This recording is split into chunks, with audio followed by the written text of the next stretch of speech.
With all the excitement about today's stadium news in DC, we still did have a draft last week. Let's get at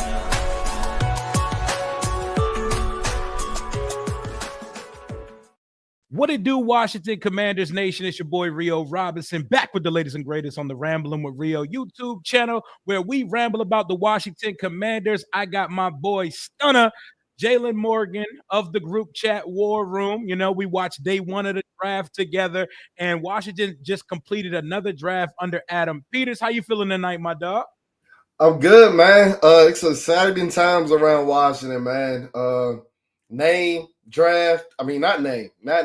Draft, stadium. You gonna The get name somebody is excited? that's the one thing. The name is the one thing that's not coming back. But draft, stadium, it's amazing times around Washington. Times I honestly didn't know if I was going to get the experience a couple years ago.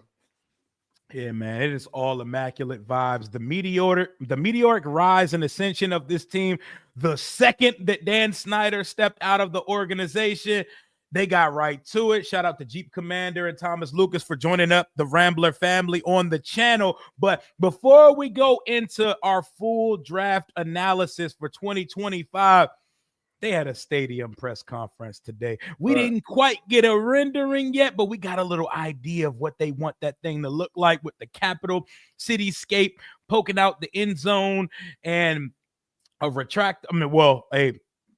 translucent, glass roof on the stadium. How does that stadium news hit you as someone whose family's from the city? This is what you do. Like, how does that hit you? Bro, it's crazy. I was looking back on it yesterday, actually, when the news first dropped. And it's like we've been going through this for about 10 years, bro. It was about 10 years. Do you remember the moat rendering?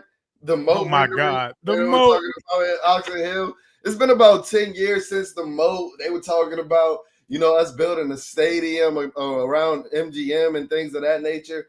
So for somebody that, I drove past RFK through the early 2000s when the Nationals were first there and everything like that. And I say that to say, like, that's what I know RFK to be. I never really experienced the glory years from, the Washington Redskins at the time being there. So if they don't price me out, I know they talking about these PLSs or these PLCs, whatever they calling it. PSL. If they don't price me out and I'm able to go and spend, that would be my 10th year as a season ticket holder.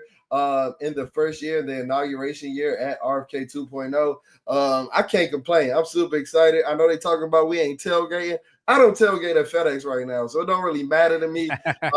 But just to see that, that potential economic boom come to, East Capitol, because I saw what it did in Anacostia growing up over there. I'm super excited for the city.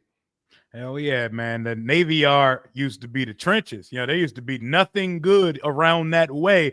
And what they've turned it into since putting Nats Park over there, it's going to be like that times 10, because a football stadium hits different than a baseball stadium. And all the thing they talk about, 92 walkable bar, social eateries type in the area.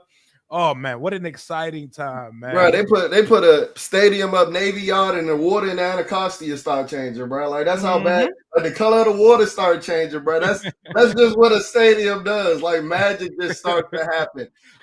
So I'm super excited. I know they said something about 14,000 construction jobs with 2,000 permanent jobs. So like I said, just to see that economic boom for that development. I'm still somebody that works in the city. I still drive by RFK a lot.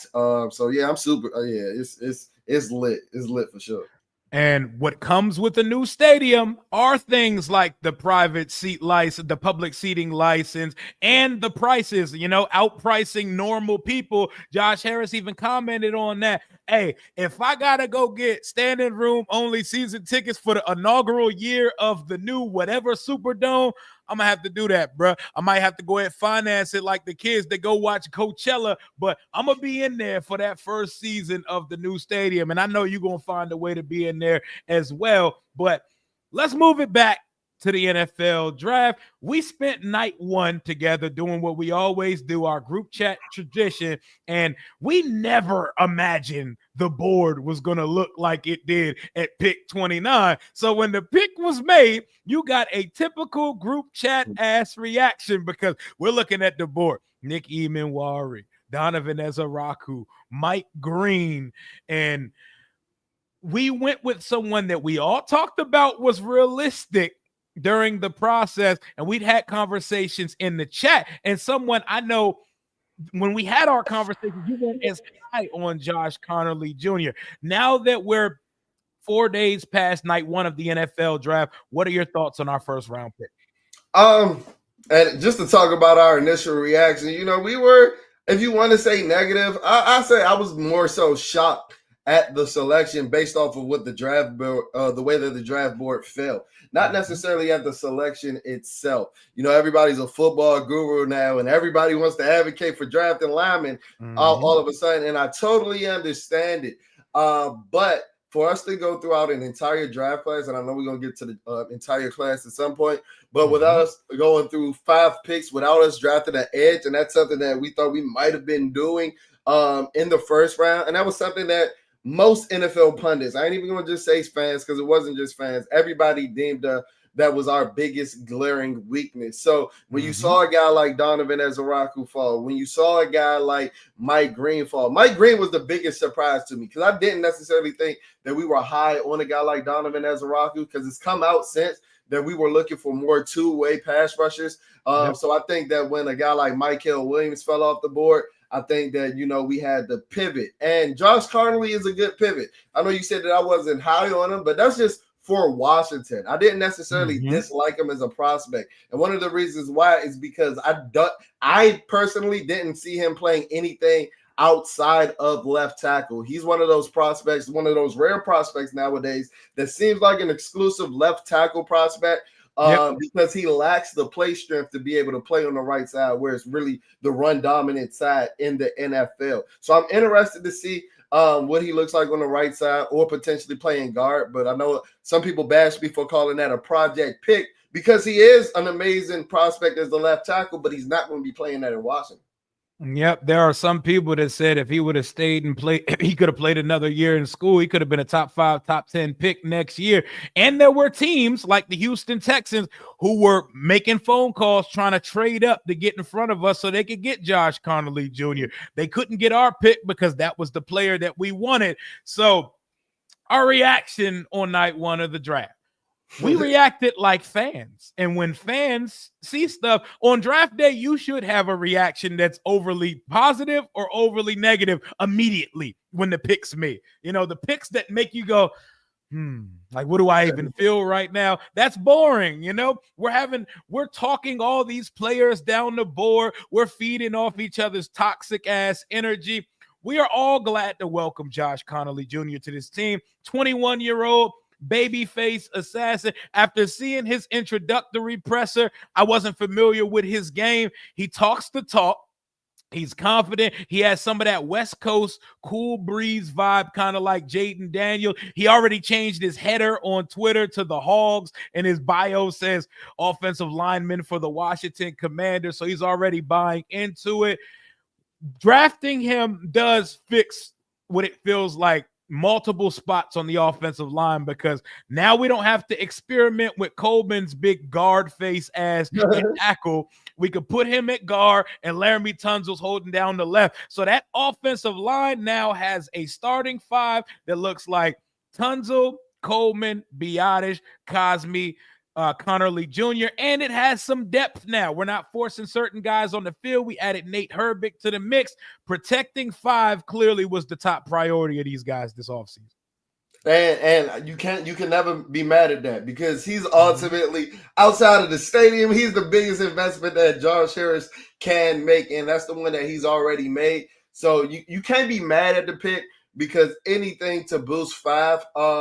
And I heard Fred Smoot say that Jaden Daniels is a force multiplier, right? So if you even give him adequate offensive line play, he has the potential to boost that to amazing offensive line play. I was talking about Ronnie Stanley during the free agent class, and everybody was talking about the number of sacks he gave up. But one of the reasons is that because Lamar Jackson isn't going to allow himself to get sacked. Ronnie Stanley gets ran by more than the amount of sacks that he gives up.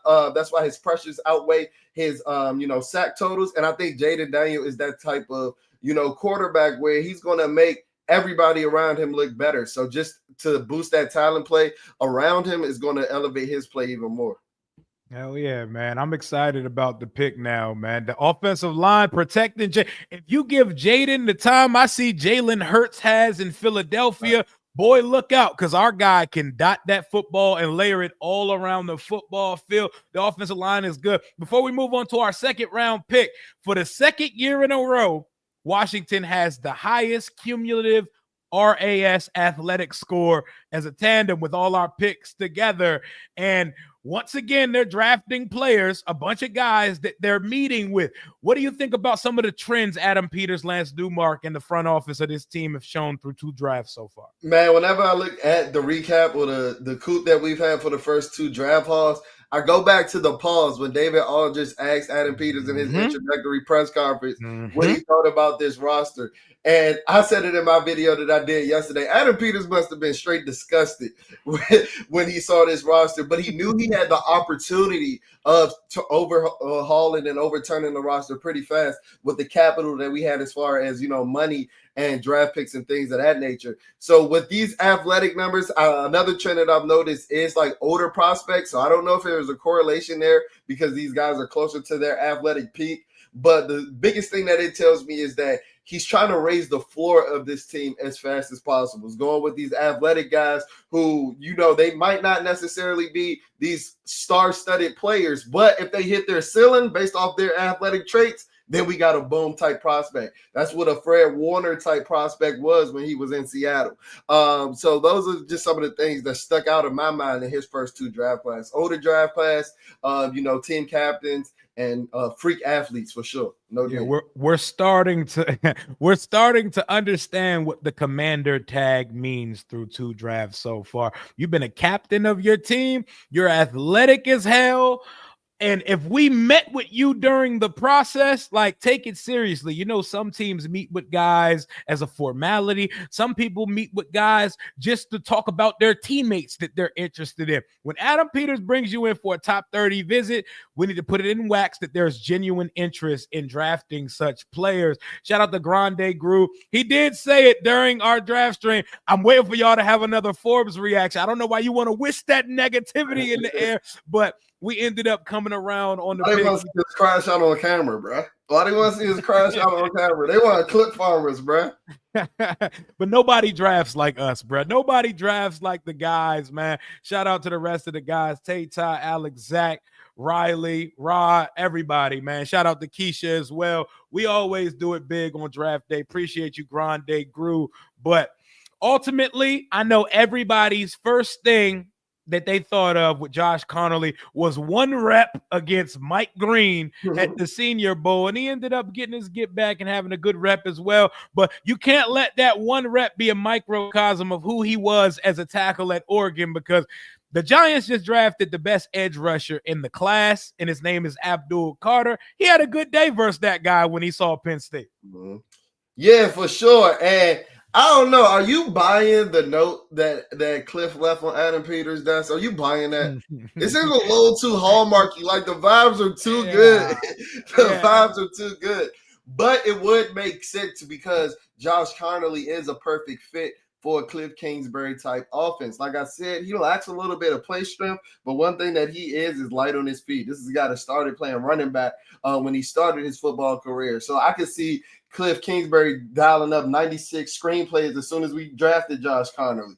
Debo out the back, out, at the bubble screens, the running backs that we drafted, Terry McLaurin, he can get really freaky with this play calling with this athletic offensive line that we had. So I wasn't necessarily too surprised once, I started to put scheme fit and prospect together.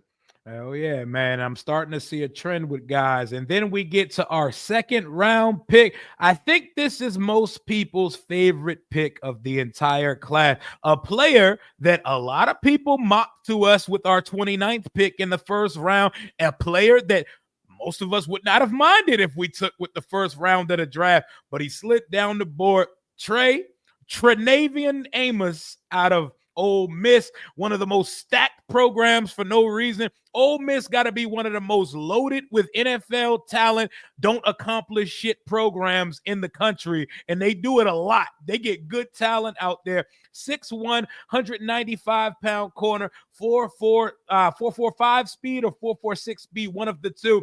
I noticed the biggest trend of every draft pick I see on this list is the upper right quadrant of all their relative athletic score. All of them have elite speed grade. They refuse to draft guys with yellow in them boxes of the speed grade on that side of the thing. They don't even draft guys under 8 relative athletic score. What are your thoughts on adding Trey Amos to a cornerback room of Jonathan Jones, Mikey Sanders-Still, Marshawn Lattimore, and Noah Igbenogany?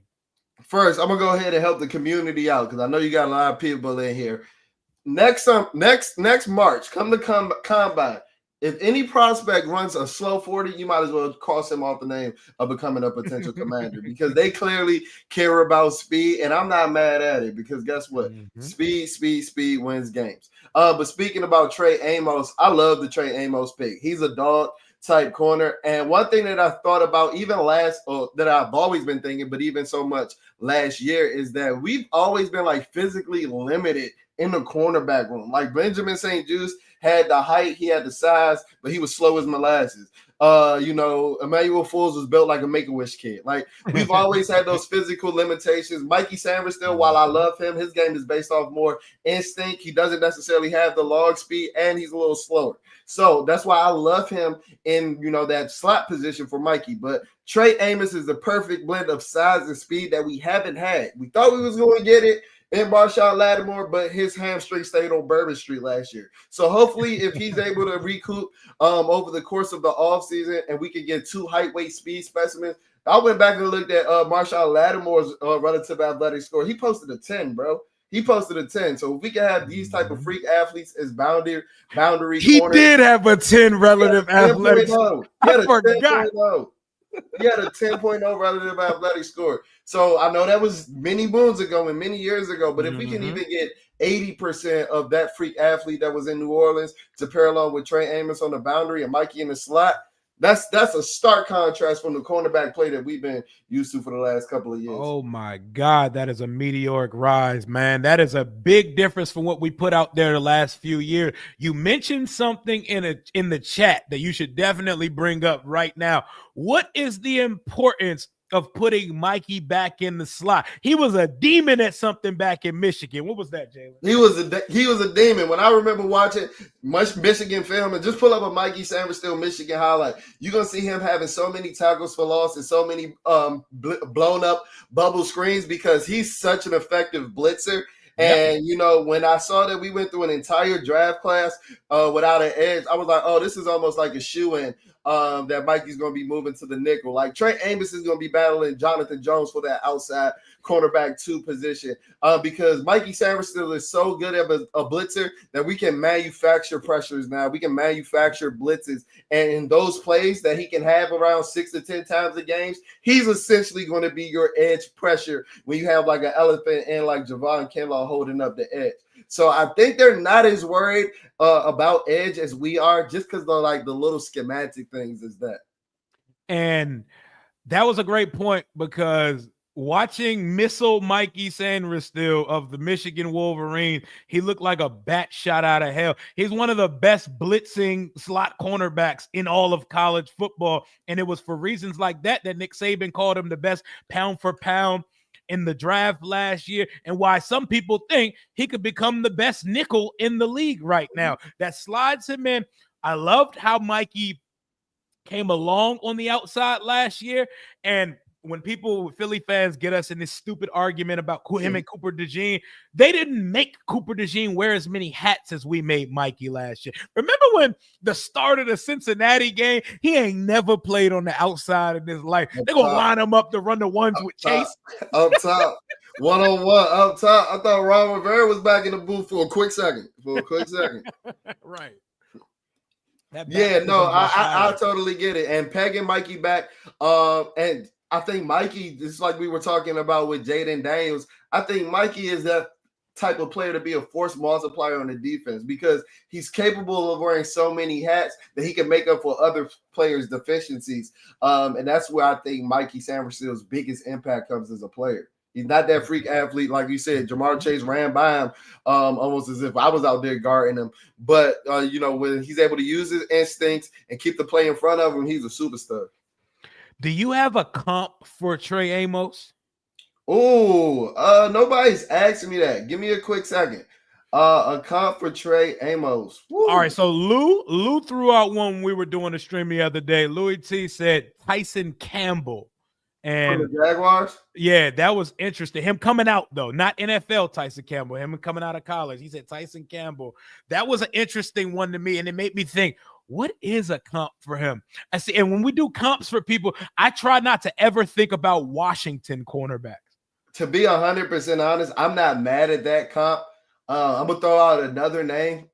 He's a little better than Tyson Campbell, but I think they have similar play styles. But when I did watch Trey Amos, a name that did like first ring off in my mind is similar to like an AJ Terrell type player. Now, when AJ Terrell is at his peak, he's a top 5 corner, but he has consistency issues, kind of like Trey Amos did in Mississippi. But as far as play styles, I think AJ Terrell and Campbell have very similar play styles, and I think that's a good one by Lou. And I think Amos plays like both of those guys. Hey, if he could be any of those, what they were coming out, especially the AJ Terrell one, we're good to go with that, man.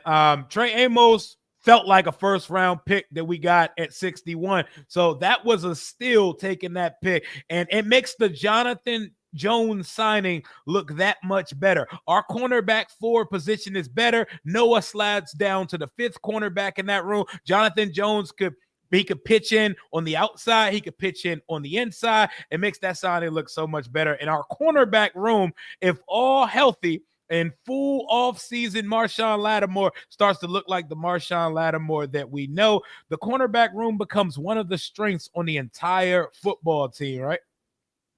Yeah, I think it's a strength right now if we projected it to what it can be. Like you said, Trey Amos is going to have to be the guy out like Jonathan Jones. And, Mikey's not going to go down without a fight for battling on the outside because he wants to be in on that base defense as well. But I think, as I said, if you add, more height, weight, speed specimens on the defense is never a bad thing. Never. Appreciate you, Grande Groove, again, doubling up with the $9.99 super chat. Based on what we did in the draft, what else would we need to make a Super Bowl appearance in 2025? I mean, it's going to be more so what we get out of the guys we currently have on the roster. Obviously, Lance Newmark said we're in contact with some veterans, and we could bring in a Super Bowl chasing Von Miller or Zadarius Smith or something like that. Or we can just expect Dietrich Wise to be what he is, a better football player, a better, well-rounded edge, better built and well-rounded edge than Dante Fowler Jr. No, not a soul had Dante Fowler Jr. getting 10.5 sacks for this team last year. It had been 5 years since he had seen any real production, sack production-wise, in a big role on any football team. So I think we need something out of the edge room. If we cannot be a bottom 5 rushing defense this year, you put all these big bodies on the defense. You go add a Javon Kinlaw. I don't know if Eddie Goldman makes the roster. You go add bigger bodied edges, and you add all this team speed. There is no excuse for you to give up as many rushing yards because we know what the offense finna do. We know what Jaden gonna do. Ain't gonna be no sophomore slump on this part. Jaden continues to ascend, and the needle keeps pouring up. We get a little bit more from the running back room, and we learn how to stop the rush. We're ready to go. We're primed and in it right now in the NFC, and we should be in it for years to come. Because when you have the best quarterback in the conference, you're always going to get a ticket to the dance and a chance to go there. How would you answer this question? I 100% agree with you. I think the biggest thing that we can do now and that we can hope for is that the second-year players on this roster take a leap, like Johnny Newton becoming that dominant defensive tackle that he was projected to be. And the reason that him only falling is due to those Lisfranc injuries. If we can get a healthy Jordan McGee, if we can get anything out of Luke McCaffrey or Ben Sinnott, I think those are the things that's going to catapult us into the Super Bowl round. Yep, I think we have enough, but we're gonna see if there's anything else they want to add. So through pick 61, we're through 2 rounds of the draft. Washington has to wait forever and the next day to pick again at 128. At this point, ever. Who was the player at this point that you head scratched about us passing on? Passing on? I don't know. I was very upset that Dylan Sampson went off the board before 128. Or did he go off before 128?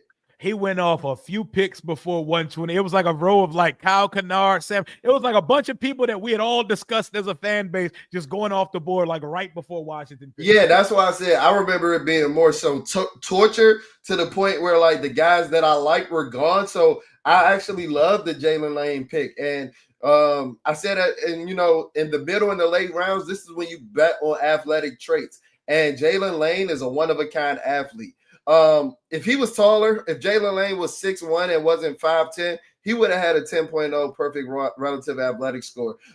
His relative athletic score is very similar to a guy like Tyreek Hill. I said that when we made the pick of Jalen Lane, Christian and Luke McCaffrey went in the backyard and started flipping tires ASAP because Luke McCaffrey he needs to be on notice. He needs to be on notice. And a guy like Jalen Lane is a guy that you bet on. This is a guy that's going to give us instant juice on special teams in the return game. Because after Oz had those couple of drops in the first half of the season, he became Dax Milne with just trying to catch the ball. And I'm excited to see what Jalen Lane can do.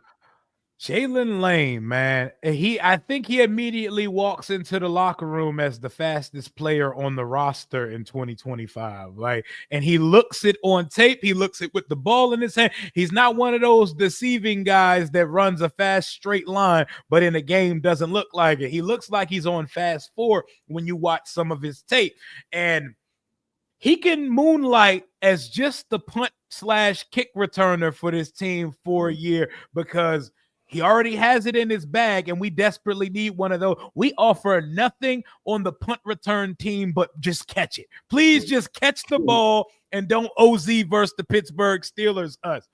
But with that type of athleticism, I think Cliff Kingsbury can work with that. And who the hell is penciled in as the starting slot receiver right now? I would imagine Luke gets the first shot at it, but who's the starting slot receiver going into the season, Jalen? Your guess is as good as mine. But just speaking back to the Jalen Lane pick, this is the type of pick that makes me like the Josh Cardinelly pick even more, because Jalen Lane is the type of receiver that you want to get the ball to quick, you want to get the ball to in space, and you want to get the ball to immediately and close to the line of scrimmage. And guess what? When you're running those screen passes, you know who's going to be out there pancaking linemen like Trent Williams in 2016, Josh Connolly Jr. And that's what I think they're envisioning with this athletic line that we're putting together, especially if Sam Cosmi can come back and be 90% of what he was. We forget he had a super amazing relative athletic score as well. His would have put some of these guys that we talking about today to shame. So if he can return back to form, it's so many options that you can have with the weapons that we have. I think that's why we got so many guys that are redundant with the, get the ball immediately and get it and go type guys. I think the team kind of realized what a lot of us fans realize. We called the receivers the fall down bandits. It's like Jaden would deliver the football and they would go down immediately. It felt like 98.5% of Jaden's touchdowns had to be thrown in the end zone because no one really offered after the catchability until Terry decided he was going to turn into 2019 Terry a couple times, like that screen pass or versus Dallas. But other than that, we don't really offer any playmakers with the ball in their hand. And what do we do this offseason? We go grab Deebo Samuel, who is a headache and a half to take down. We go add Jalen Lane with our 4th-round pick. Like I said, they can start him as just a punt and kick returner, but to be perfectly honest, this is a wide receiver room begging for a third guy to step up, especially in the slot. And the slot seems to be his expertise. Jet sweeps, reverses, all types of options. We could run a type of triple option with Deebo and Jalen Lane with our quarterback. Our quarterback opens things up for everybody on the team because our quarterback could take it to the crib anytime with his legs. Jalen Lane is the speed this offense is missing, and with adding him and Deebo Samuel and somebody we're going to discuss a little bit later, we're finally getting guys that can do something with the ball in his hand. This team needed playmakers. Desperately, man. And to go from, what we've seen in years past, like it's just the injection. I'm just speechless is what Adam Peters has done to this roster, going back to what we talked about at the beginning. The youth injection, like this team desperately needed speed to compete. And a guy like Jalen Lane is a guy that can grow with Jaden Daniels in this offense. We needed another pass catcher that can grow with Terry at age 30 and Deebo not too far behind him. Jalen Lane is the type of guy that has the potential to be a commander for a very long time with Jaden Daniels. And as a person named Jalen, I know you ain't mad to have a fellow Jalen on the roster. Bro, this was the Jalen draft. Did you see how many Jalens got drafted? There was a lot of Jalens, and they were spelled like a lot of different ways too. I didn't know they had that many Jalen variations. I'm like, that. I didn't know everybody heard of me before. I didn't know everybody mama wanted them named after me. I ain't like, jeez. But yeah, super excited to have a Jalen on the team. Never a bad thing to have enough Jalens on the team. Hell yeah, man. And I think on 4th down, it actually gets exciting again. I've seen a few people say maybe this is young Jamison Crowder all over again for the team. Young Jamison Crowder was exciting, man. Young Jamison Crowder was super excited. And if Jalen Lane pans out to beat young Jamison Crowder, that's a hell of a 4th-round pick. But young Jamison Crowder never had this twitch. He gave you a lot of juice in the punt return game, gave you a lot of juice at the He wasn't 4.34 at all. He never had this type of twitch. So if we could get Jamison Crowder 2.0, I think that's the perfect outcome for a 4th-round, 128th overall pick.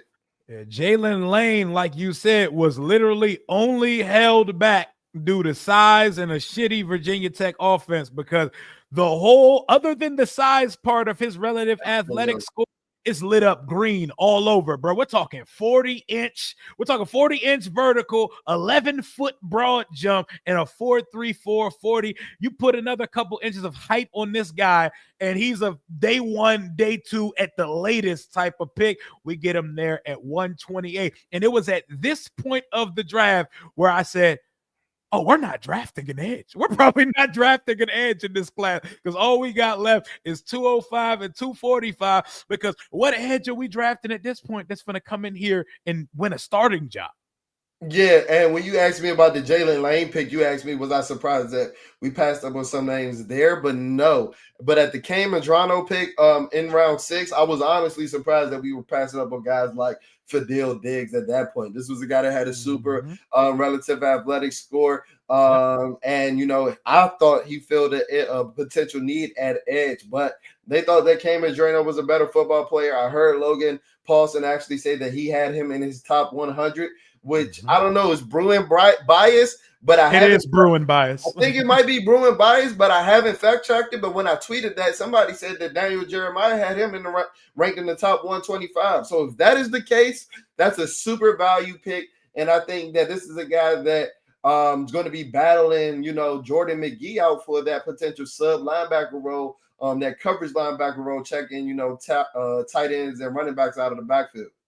Hell yeah, and that was a smooth transition into our 6th-round pick with the 205th pick. We drafted the fastest linebacker in the draft. Like, you see the trend here. They want athleticism. They want sideline-to-sideline speed. Cam Medrano. We got Logan Paulson, who loves him, former UCLA Bruin. Our GM, Adam Peters, UCLA Bruin. Our linebackers coach, you guessed it, coached the guy before.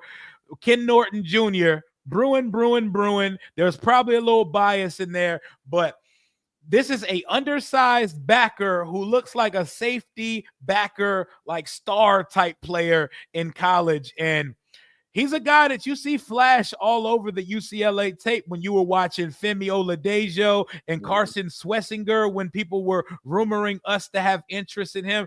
You see him flying all over the field. He creates turnovers. He has a knack for just finding the football in the holes of the defense that a quarterback in college doesn't see like a pro quarterback would do.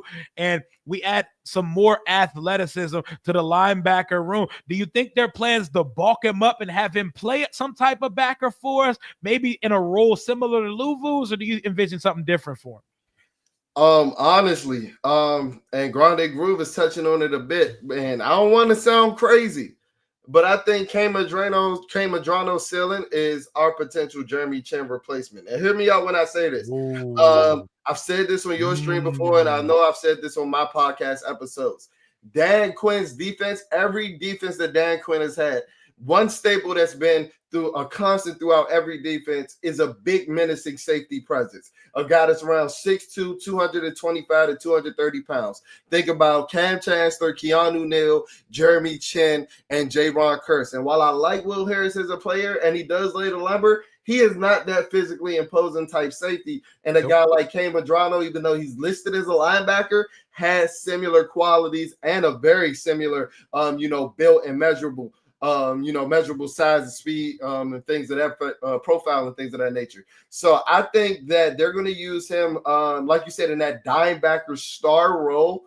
And his ultimate battle is to beat out a guy like Jordan McGee if Jordan McGee is can be healthy. Because we forget Jordan McGee, and I didn't mention him on the guys that have that second year breakout, but he was a stud in training camp before he got injured. Now he battled a lot of soft tissue injury, so I want to see how he bounces back. But I think K Madrano's potential fit with this Dan Quinn defense is as a potential Jeremy Chinn replacement. How does that sound to you? What you think about that?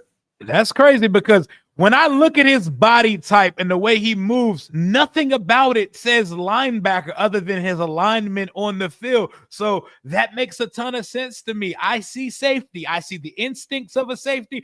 The problem where we got to get him to, we got to make him a better tackler. You know, we got to get him a better tackler because he kind of be flailing a little bit. Yeah, and when I played ball, we used to call them catch and fall guys, give me a hug type guys, word to Drake. He's an essential give me a hug type guy. But one thing I will say is most of those tackles, he does get the guy down, but the guy is getting about 3 or 4 yards after initial contact. So we got to put some rocks in his pocket, get him in the weight room. Hopefully don't take away from his speed too much. But he has a couple of tackle for losses because his eyes and his athleticism. So if we can put a couple of rocks in his pocket, put some weight on him, and get him laying that boom pause. I think we got a good draft pick in the 6th round. Hey man, they like athletes, man, because this kid, he look another player that the tape matches the speed you see on his combine performance. But I definitely see him working out in the safety room at some point. But moving on to our final pick of the NFL draft, I'm going to give you your props. Like, you're going to take the floor real quick. I want you to take your victory lap. You introduced this name as a running back prospect fit for this team a long time ago. I'm about to step out for about 1 minute. Let these folks know how early you were on Ja'Cory Krosky-Merritt, a.k.a. Bill, and what he's bringing to Washington's running back room. Yeah, man, let me go ahead and run my victory lap. Thank you for giving me the floor. But it was about a month ago where I was scouring the internet, scouring X, scouring social medias, and I came across this running back. I came across this story about him being ineligible due to him, them breaking his HBCU stats and saying that he was playing games that he wasn't. And I just thought that was some coming from a HBCU, as a fellow HBCU alum for myself. I just looked at that like, damn, that's some HBCU type shit. So as I looked into that player, I found a guy that became one of my favorite running backs in the entire draft class in Ja'Cory Krosky-Merritt. And when that pick came in at pick 245 and it said the pick is in and the sound went off and JCM or Bill was the pick, I said, oh my God, Adam Peters, we are twins for real. This draft just went from a from whatever you call it to an A plus. Any draft that I'm walking away with Ja'Cory Crosskey-Merritt at pick 245 is going to be an A plus. I think he's a perfect back in this system, and you don't want to put these type of aspirations on a 7th round pick. But with the running back room that he's coming into, I think by the bye week, whenever that is, it can be early, it can be mid, it can be late. I think by whenever our bye week is, Ja'Cory Crosskey-Merritt is going to be challenging for RB1 snaps. I might sound crazy, but go watch his film. This is a guy, I thought he had the best feet in the draft. He's not a super fast guy, but he's capable of hitting that home run, something that I haven't seen from Brian Robinson without a perfectly blocked play in years. And this is a guy, you see the relative athletic score. He gets north and south in a hurry. He's a one-cut runner, perfect scheme fit, has soft hands. He played one game this year, went for over 100 yards in that, and it looked easy, quite frankly, on the D1 level for him. So, Bill, Ja'Cory Crosskey-Merritt, you said that Trey Amos was a lot of people's favorite pick. This was mine, as you can tell. I was so happy, one, that we got this guy, because I was like, after we got past the 6th round, I was like, okay, JCM or nothing. It's JCM or nothing at the running back spot to close the draft. You put us on in the chat very early, and we all started to like him. I seen someone, I don't recall who said, after Ashton Jeanty, he may have the best contact balance in the entire draft. And I was like, whoa. I mean, I wouldn't call it lofty. You see, go look at the highlight tapes. He doesn't have a lot of it, and you got to go to Reddit and all that to find whatever clips that you can find of Ja'Cory Crosskey-Merritt. But there's clips out there where he's breaking 3 and 4 tackles in a play, getting north and south. And this is a guy that's sub 210 pounds. He's just a natural runner. Very natural runner. And I ain't seen a jump cut here since late AP was in the building, bro. The jump cut, the way that he accelerates and decelerates, he's fast, he's shifty, and he runs with the damn plan. The problem I like Brian Robinson. I like Brian Robinson the person. I like Brian Robinson as a complimentary running back. He runs lost a lot. He runs right into the back of his offensive lineman a lot. He runs with no plan. He runs right into fucking contact a little more than I'm comfortable with. Ja'Cory Crosskey-Merritt is running with a plan. Like, he's trying to get somewhere and he's following his blocks, and he's shifty enough to move laterally if he needs to, but he's not an east to west runner at all. And like, people are like, oh, y'all expecting contribution from a 7th round pick? Yes, because if there's one place where a 7th round running back can get his ass on the football field, it is a running back room full of complimentary no lead dogs. And that's what we have at the running back position. Yeah, and I told you, it's as if, like, I love the story of Brian Robinson, but it's as if, and it's getting to the point where it's annoying, where people are like shooing him in for the RB1 spot or the RB1 role based off of his story. And while his story is amazing, and I'm glad that Brian Robinson is alive, I'm going to say this on your stream.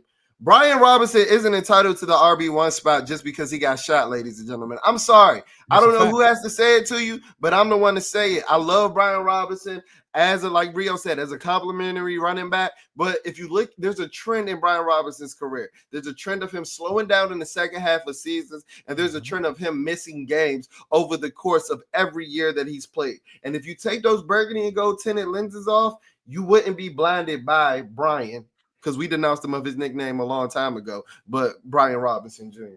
Yep, Brian Keith, man. And I'm glad you brought up the story thing, because we're in 2025. We are past the point of stories taking merit over logical football decisions. And we're going to get to another interesting Washington story with bloodlines and all that stuff. But before we get to that, I fucking hate draft grades a couple days after the draft, but here we are, about to do it right quick.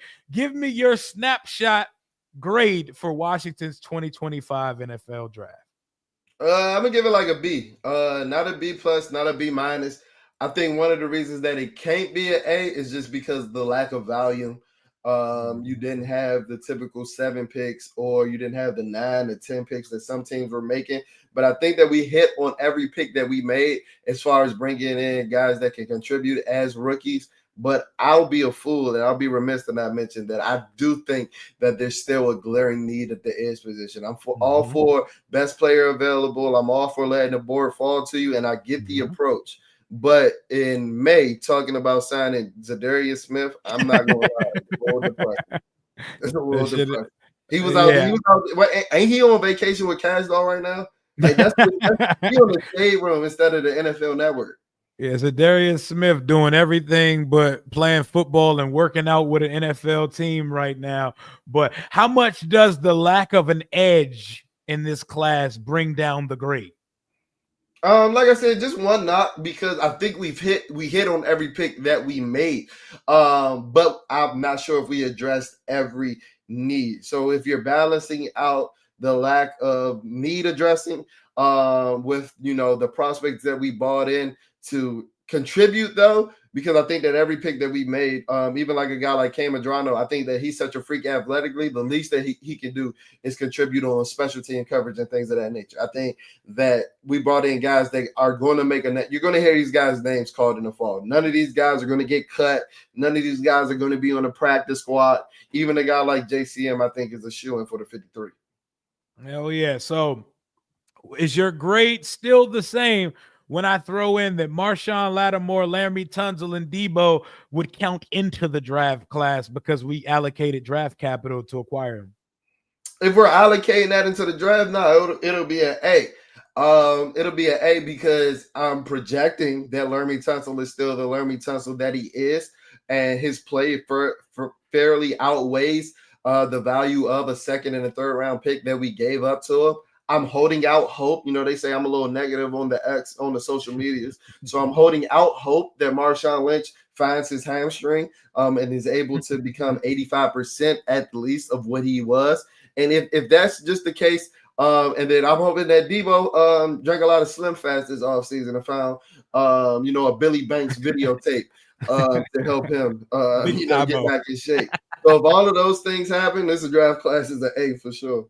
Phenomenal. Hey, Debo posted the Washington facility, the gym, on his story again today. That boy been putting in work this season. I'm going to include all of that when it comes to the draft class. I'm going to give us a B+ with the 2025 draft class.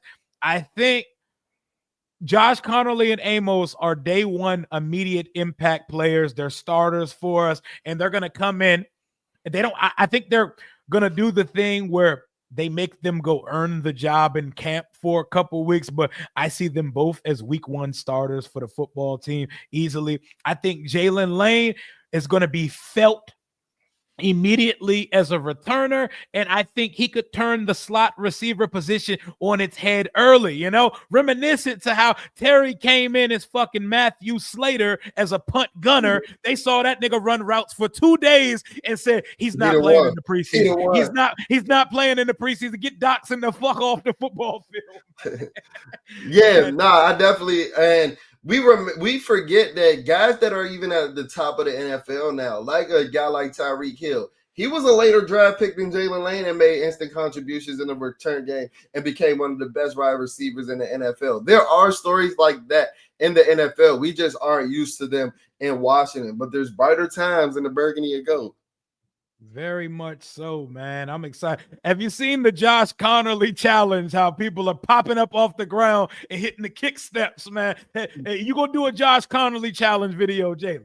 I'm gonna do one if you do one. I'm gonna do one if you do one. If you do one, hey, y'all hold this man accountable. If Rio do one, I'll do one. That's it. Yeah. Say less, bro. Your boy been in the gym. That's why I what Booker said the other day. Who was he talking about the D-line? He said he had with the what Booker McFarlane said the other day. I love to hear that type of talk on ESPN, man. Shout out to the culture. But you got our draft grades for the 2025 class. We touched on the stadium. We brought in a few more undrafted free agent. You knew with only 5 picks, we were going to bring a bunch of guys to come.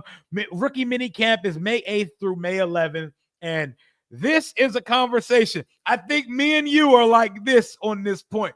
It is a dope ass story that Gabe Taylor, shout out to Gabe. It is a dope ass story that Gabe Taylor, the little brother of Sean Taylor, is coming to take a tryout with the team. I thought he signed an undrafted free agent contract with the Eagles, but he's coming to rookie mini camp with us because this is his big brother's team. It's probably his dream. He's said it before. He wants to wear 21 and play for the Washington Commanders. Here's the thing. One, they have not signed him to an undrafted free agent contract. He's invited solely right now to rookie minicamp. Two, fans, please don't be weird about this. I've seen people in my chat and comments already saying there's got to be a roster spot reserved for him just because of who he is, and I don't think that is the type of thinking that good teams have, but a team that are good people, it was a beautiful gesture that he's coming in to be on our rookie minicamp roster. It was an amazing gesture, and it just sticks with the theme that we've had surrounding this new organization, this new regime. And let me ask you, so was that like Philly fans just making up a report to troll us? Like, what was that? Because I saw that report about him going to the Philadelphia Eagles as well. Exactly. And it started with a Philadelphia fan. So I don't know if they were just trolling us. That was a little sick in its own.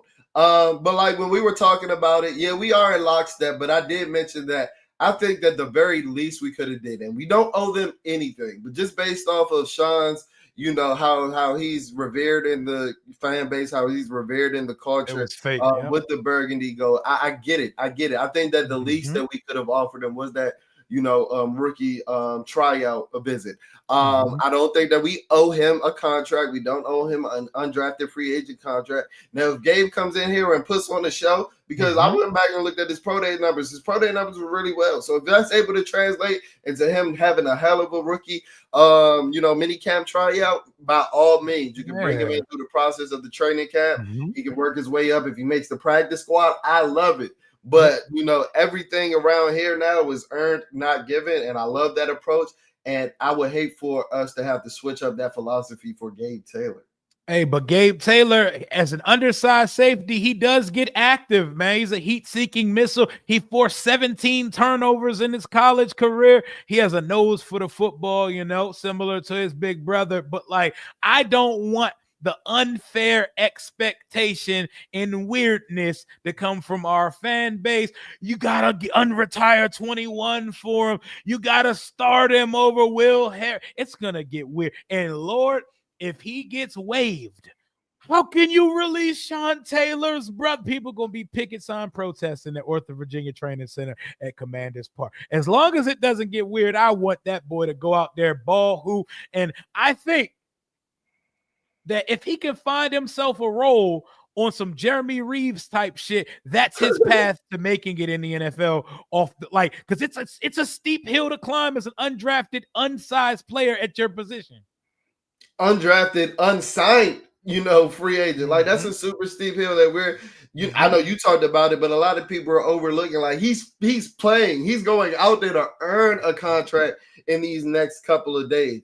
And I know we all want him to wear 21. I don't want him to wear 21 either, but it might be a little cool if he wear 36. It might be a little cool if he wear 20 or 26, because Sean wore that at Miami. That's the number he wore at Rice. Yeah, so that would be a little cool. But other than that, like you said, I don't want the unfair expectations on the kid. Yeah. But if he comes in and is that special teams demon, I would love to get that type of youth injection rather than a guy like Jeremy Reeves. But if Jeremy Reeves comes in and outplays him, Jeremy Reeves gets the job. That's just the life of the NFL. Yep. And to be perfectly honest, the safety that got me looking that kind of way as, whoa, this guy may come in and do something. The kid from Jackson State, Robert McDaniel, I believe is his name. There was a lot of interest in that guy in the draft process. They met with him. They had dinner with him multiple times. He looks like something to keep your eye on, maybe this year's Tyler Owens of the undrafted props. You took the words right out of my mouth. I was just about to say that. I already have another talking point because these are the closest things when I was talking about a guy like Kane Medrano as being like those big type safeties that are able to cosplay in the post in a split safety look or are able to play in the box. And we saw, Tyler Owens essentially became a fan favorite because of what he did in training camp last year. And he's another guy that had a perfect 10 relative athletic score at his pro day coming from Texas Tech. I think those two guys are battling for a roster spot And I wouldn't be surprised if a guy like his name is McDonald or McDaniel. McDaniel, I think. Yeah, I wouldn't be surprised if he makes the practice squad. I was just getting into his film a little earlier today. That HBCU film. Oh my God, it's the grainiest thing ever. It looked like I was watching film from the 1990s. But I do like what I see from him, and I think that he is a good fit for this, turnover seeking, big play type of defense. We gave a bunch of money to an offensive lineman. I believe McKay was his name. We got Fentrell Cypress, the cornerback that played opposite Azareye'h Thomas in Florida State. But we just made a signing right before we came on stream, an undrafted free agent. We brought in another receiver, the first big body receiver in the room, it feels like. 6'2", a little bit over 200 pounds. Ja'Cory Brooks out of Louisville, an Alabama transfer that had 60 catches for over 1,000 yards and 9 touchdowns this season. He ran one of those dirt Kelvin Harmon 40s, but he's a vertical possession receiver. He could make some noise in a wide receiver room after the first couple guys that is full of uncertainty, and a guy that we don't know what he is coming off of a brief retirement. Yeah, I think I really think that the 40 was the reason that Ja'Cory Brooks fell off the board. Because as an Alabama fan, that's my favorite college program. While he was never able to break the rotation in Alabama, I kind of followed him to Louisville, and he was a solid player. Think of a Noah Brown type player for their offense, running a lot of dig routes and, winning a lot of on end breaker routes and things of that nature.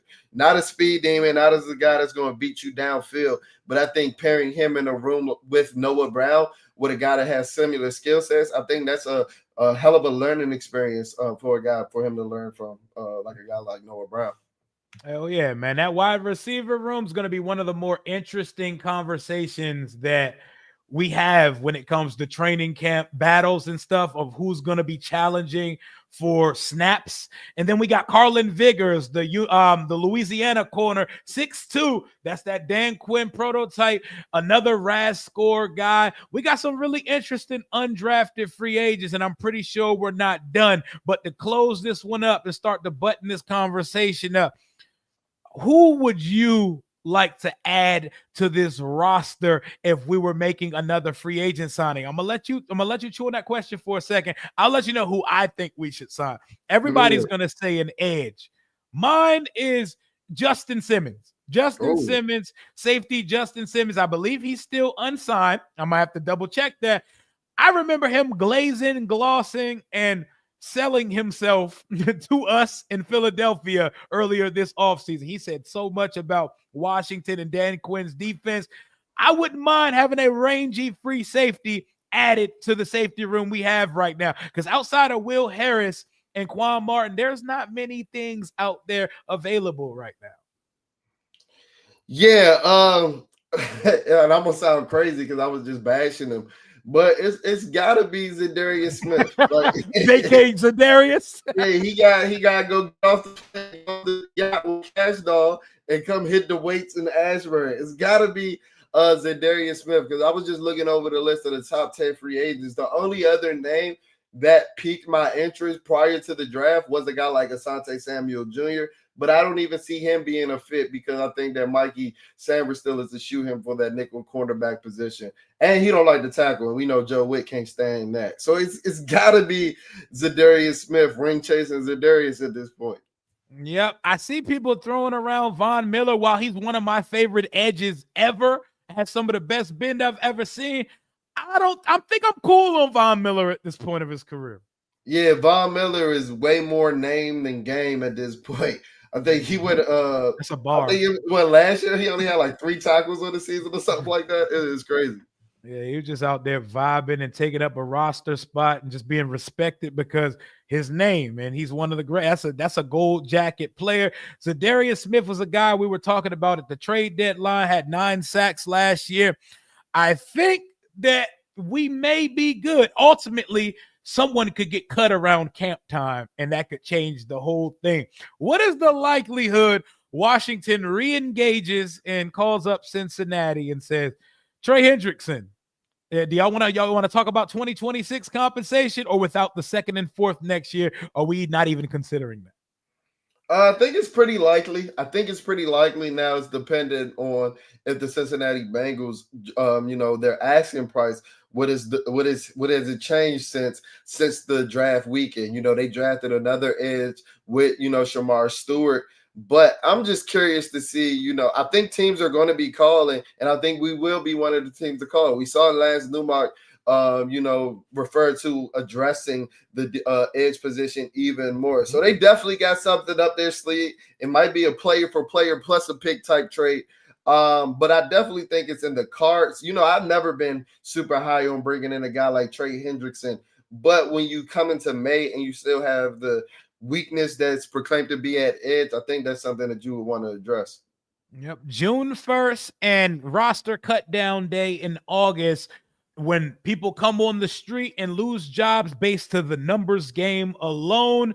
That pretty much covers the 2025 NFL draft, and any conversation surrounding it. Had to bring my brother on with me, man. It was another successful draft party. How about them ribeyes we had on Thursday, bro? Ribeyes was quite exquisite. I had to give it up. Now I'm gonna have to bring my best for the cook-off next year, like I'm Eddie. Hell yeah, man. Y'all gonna have a cook-off, bro. I'll put on the striped shirt so we can officiate it. Someone asked about any interest in Matthew Judon at this point. I actually like Matthew Judon, and that's a name that I overlooked. I would probably bring in Matthew Judon before Zadarius Smith. I don't know what he was doing in Atlanta. I actually saw him playing live when they came up here to play the Commanders. He just didn't look like a good fit all around for the Atlanta Falcons. But I think Matthew Judon has been a better player more recently than Zadarius Smith. I wouldn't mind that at all.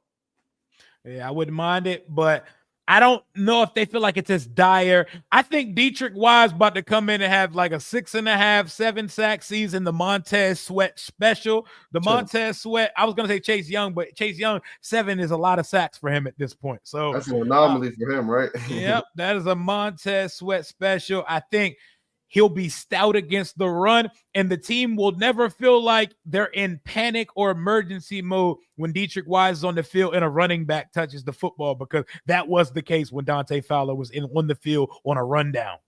Yeah, you know what I said. Me and you could have blocked Dante Fowler in the run game with Tay and Todd running in the backfield. We could have went for 150 yards if we was going against 11 Dante Fowler Jr. So I'm lockstep with you. I agree 100%. And I think that, as I mentioned at the beginning of this episode, I know that the team doesn't think that the edge is as dire of a need as many NFL pundits as us as fans. So I'm curious to see how it works out, because I'm never going to say that I know more than analytics Adam. Yeah, analytics Adam, he got us, man. Let Chef Peters cook. Were you surprised we didn't address kicker at all after the draft, or even with one of the final picks or two? I remember when Borregales went off the board in 6. That's when I realized I care too much about the draft. Like, why did it it stung a little bit? You, right? Took some out of you that the kicker went off the board. I'm honestly not surprised. I think they like Zane Gonzalez a lot, bro. And just go back to the story where he was talking about his OCD and things of that nature. They were talking about how, him coming out and talking about that was bringing the locker room together. And I really think that Dan Quinn is just that much of a people person that he's going to wait till Zane screws up. I think that he can bring some competition in camp, but I ultimately even think that, they're going to bring in the type of competition they're going to bring in during camp is the type of competition where Zane's going to go in as the lead dog, and he's going to have to lose that spot. And Zane gave us one of the best moments in recent Commanders history, so I don't want to push him out the door too fast. Zane doinked us to the second round of the playoffs. You remember the Mike Tirico soundbite. OCD Zane has another safe job for another year. And last one before you go, do you think if Mike Green was on the board at 61 that Washington would have taken him? Do I think of Mike? Nah, I really think that Mike Green wasn't on our board. Mm-hmm. I think, I've heard Howie Roseman talk about how guys with like domestic assaults and sexual allegations are off their board. Adam Peters hasn't come out and said that. But when you think about commander tag guys, these leaders, guys that they preach leadership from and things of that nature, I just don't think that Mike Green got a commander tag. And I know we drafted other players that don't have commander tags, but I really think that they thought that his doings was just too much for this locker room.